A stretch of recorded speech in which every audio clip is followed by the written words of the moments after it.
C'est la troisième victoire du Polonais sur le Tour de France. L'année dernière, Rafał Majda était déjà victorieux dans les Pyrénées et dans les Alpes.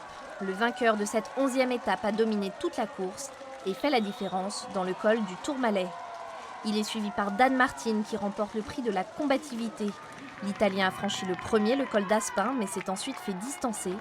Il n'est revenu sur Powells, alors numéro 2, qu'à 4 km de la ligne d'arrivée. Dan Martin termine la course à 1 minute de Majda. Majda qui dès le début de l'étape mène la première échappée avec Thomas Voeckler, mais le Français peine à tenir le rythme. C'est vrai que j'ai créé l'échappée avec, je crois, le vainqueur du jour. Il me semble que ça devait être Machka qui gagne. Exact. Après, dans le Tourmalet, il a haussé le rythme.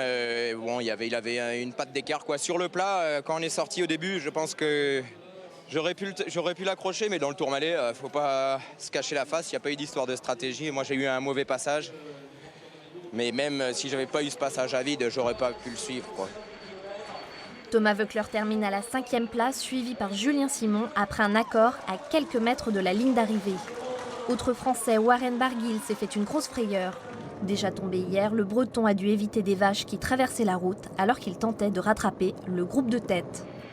Demain, place à une nouvelle étape de montagne tout aussi redoutable entre Lannemezan et le plateau de Beille.